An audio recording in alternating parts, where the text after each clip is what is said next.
Okay. My father was in my life when I was born, but I was so young I don't really remember. It was until about the age of 2 that I think he left. The first time that I remember seeing my father was when I was like 14 years old.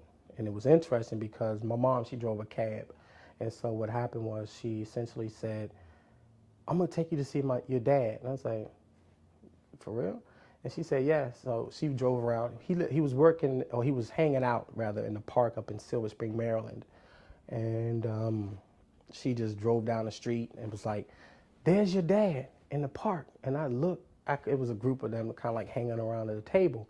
And so she parked across the street in the gas station and then said, he's over there. He's the light-skinned one. And I looked, and then I yelled, Dad! And I ran across the street and got hit by a car.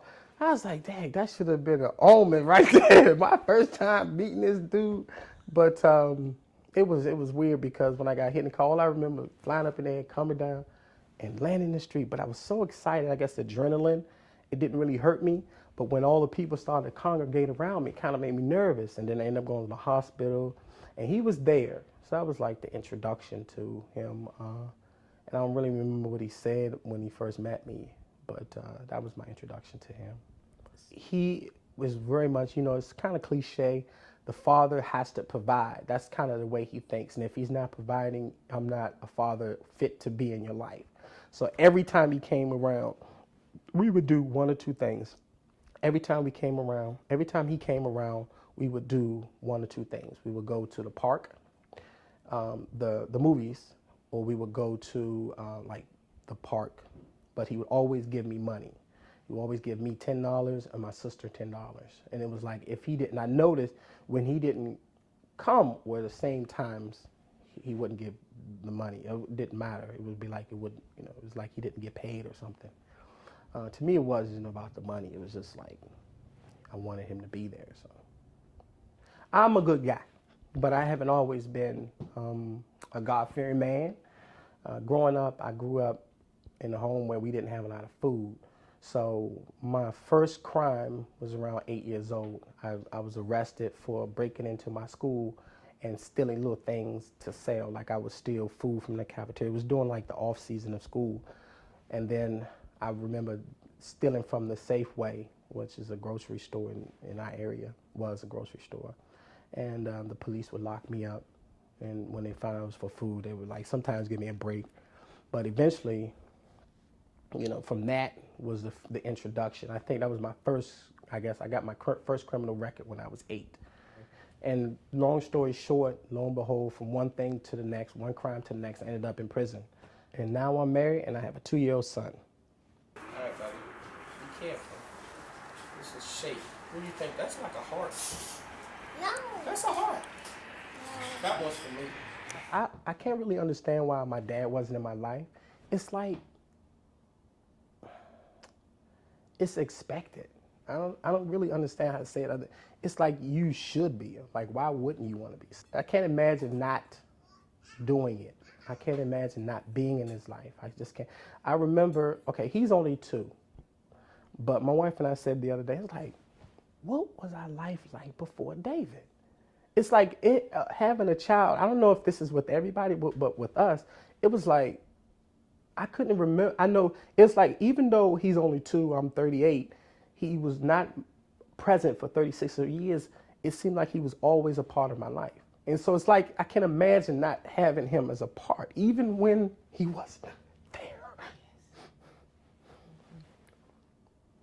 But a father to me is someone that's going to be there regardless. A man figure that will commit to his children and be there regardless.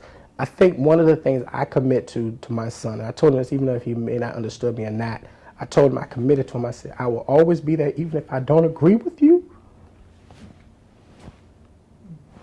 I guess that's the only thing I think.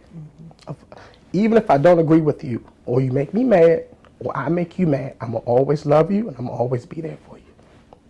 I think commitment is like the key to being a father. I have 2 sons, Calvin III and Cameron, and they're like my best friends. They're my favorite people, and there are days I dream about stuff that we could do together. It's just all my life I wanted sons since I was probably 14 or 15. I was present for the birth of both of my sons. At that moment in the delivery room, I felt like there is a God. You know, I'm here. My job on earth is to be here with these guys. I call them my dudes, to be here with my dudes. And when my oldest son, Calvin, when he was born, I took a picture of him, and before my mother and my aunt and my former wife's, their mom, everybody's family was in the waiting room, and my father was home. So the first thing I did, I took a picture, and I couldn't send it to my dad. He didn't have a smartphone thing. But I called him. I said, "Hey, Dad, we got a boy. He's here. Calvin the third is here." So we have the Trinity, the three of us, you, me, and him. Was like, we're here. We're good. So, but knowing these guys was born, it's like, okay, this is why I'm here on earth. Right now, after 12 years, after being married 12 years, we have two children, two boys, and the way it worked out in the divorce decree, we were both awarded custody, joint custody, but there comes a time when it has to be a tiebreaker. She has physical custody, so they live with her. And with joint custody, we both have an opportunity to say what we think is best for the children. But if it's ever a tiebreaker, she gets the tiebreaker. So if I say they should play baseball, and she says it should be football, she ultimately gets the tiebreaker and say, okay, it's going to be what I say. One of the most traumatic things in my life, and it bothered them a lot, was when we weren't a family. You weren't under the same roof.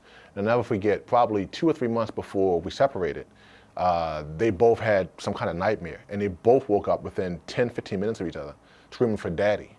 So I said, okay, no matter what happens, we're gonna stay together. I said, I'll sleep in the basement. I'll sleep in an outhouse if I have to. I said, but we need to be together for these children. She had something different. She wanted something different, and she's in a place where she gets what she wanted something different. So the children, I believe the children suffered the most. Now, I don't think that people should stay together for the children. I'm glad she went her way. I'm glad I'm going my way. But there has to be the common denominator. What's most important is what's best for the children.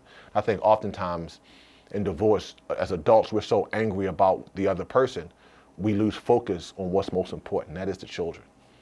When my sons are with me, the most important thing we do is spend time together. There are times we sit and play video games. There are times we sit and watch TV. The most touching moments we have is when we're watching father and son movies. We watched John Q the other day. The three of us are balled up crying. I find that the relationship I have with my sons is be there. If one of them call me, I'm there.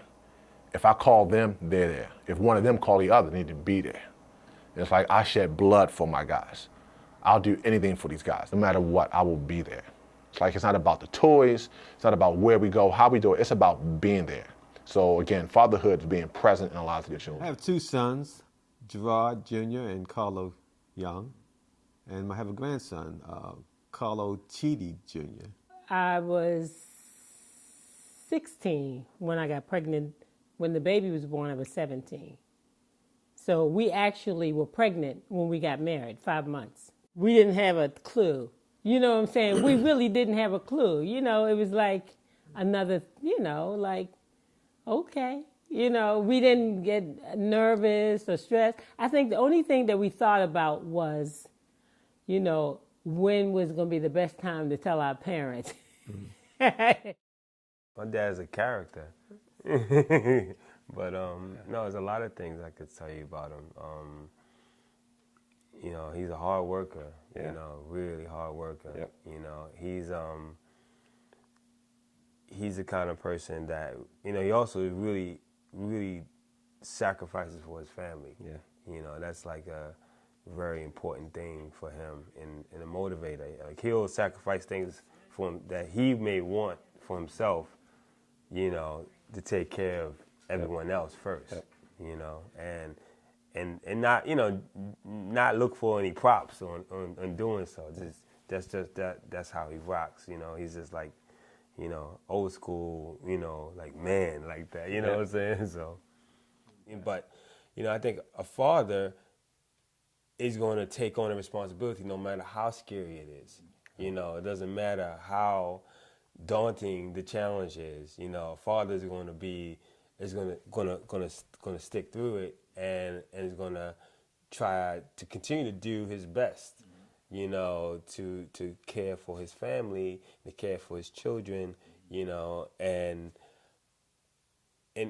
try to be there for them, and I think that it definitely takes someone that's present to do that. Now that I am a father, I mean, I think these all things we just mentioned are things that I strive to be kind of across the board. So it's kind of having that full, full package, right? Because there is no playbook, for being a good dad or being a good mom, So it's kind of working together. And I think the other piece is that kind of having that communication. Fortunately, my wife and I are married, so we can sit down and have these discussions about kind of kind of balance each other with skills. So she has certain skills and can do things in certain ways. I can do other things in certain ways. So hopefully our son kind of gets the kind of the full package from having both of our inputs. Because that's the thing that's ultimately what a parent wants to do. You want to give your child the tools they need to survive, whether that's, the information that they need, if you want to just kind of have them start, like even motivating their mind to even think about things differently or to see things wider, it's really about just helping them to grow and to be able to take care of themselves. I got to give all the glory to God, though. God has blessed over us because we started off as teenagers, man, and then us. And where are we now? I mean, it's amazing. It's such a blessing, and God has really ordered my steps, and this got me to where I'm at right today. And that's all I can say. Nothing I've done, believe it. I've done it all. This is the truth. He's had his finger right on these two little know-it-alls when we were young, so, it's certainly, we've been in God's hands throughout.